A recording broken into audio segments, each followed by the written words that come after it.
Theo báo cáo quốc tế của ông Jafar Erdi, Phó Giám đốc Viện nước của Đại hội đồng Liên Hợp Quốc, sa mạc hóa là sự thay đổi sinh thái nguy hiểm nhất, tác động tới kế sinh nhai của người nghèo, là một vấn đề toàn cầu, ảnh hưởng tới tất cả mọi người. Hiện nay trên thế giới có 2 tỷ người đang sinh sống tại các vùng đất khô, có nguy cơ bị sa mạc hóa. Những vùng này trải dài từ Bắc Phi tới những dải đất ở Trung Á. Sa mạc hóa còn đồng nghĩa với sự gia tăng bệnh tật, đói nghèo và sản lượng lương thực giảm. Sự gia tăng các cơn bão bụi liên quan tới sa mạc hóa được coi là nguyên nhân gây bệnh, sốt, ho, đau mắt trong mùa khô. Bụi từ sa mạc Gobi ở Mông Cổ có thể ảnh hưởng tới người dân ở Nhật Bản hoặc Hawaii. Một số nhà khoa học ước tính mỗi năm có 1 tỷ tấn bụi có thể được mang vào khí quyển từ vùng Sahara.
Created using Powtoon.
Created using Powtoon.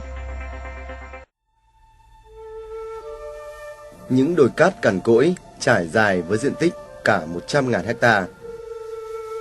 Mì trồng 5 tháng, cao không quá 50 phân. Mãng cầu chết khô là những gì đang diễn ra tại các vùng sa mạc hóa của tỉnh Bình Thuận.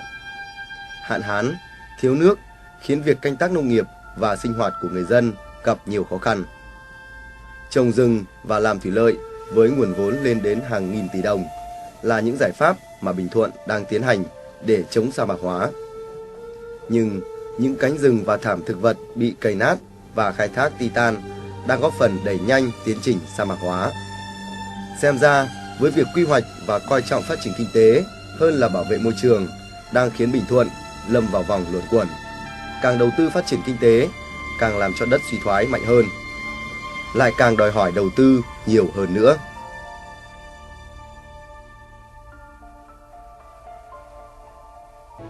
Khu vực khai thác titan của công ty Đường Lâm tại xã Hòa Thắng. Và đây là những gì còn sót lại khi công ty dừng khai thác.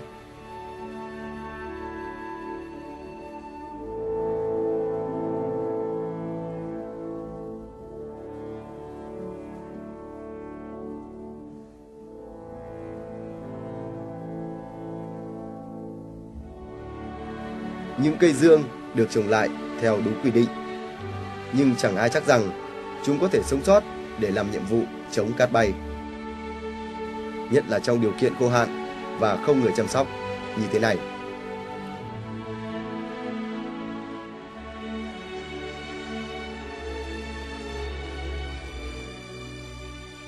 Hàng năm, Bình Thuận bỏ ra hàng chục tỷ đồng để chống sa mạc hóa, nhưng hàng chục hecta đất rừng và thảm thực vật cũng đang dần bị sa mạc do hoạt động khai thác titan.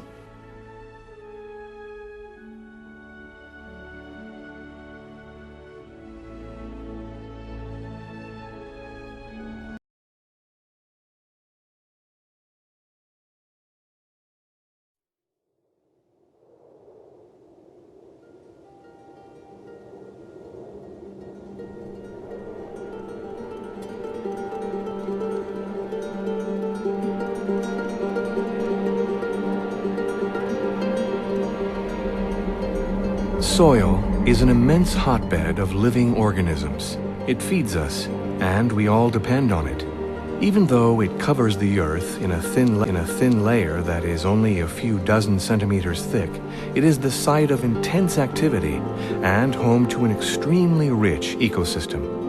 Insects, worms, and the billions of bacteria that live in soil digest mineral, plant, and animal matter like a huge stomach. Then they convert this matter into the nutrients necessary for plant growth. These plants will in turn provide food for human beings and animals. But the fine layer around the earth is delicate. In dry and arid environments, it is particularly vulnerable. It can take 500 years for 2.5 centimeters of soil to form, but only a few years to destroy it. This is called desertification.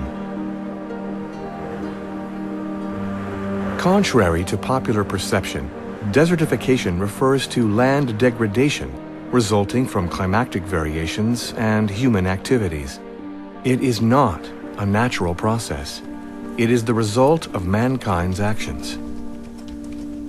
Today, a third of land is threatened by desertification.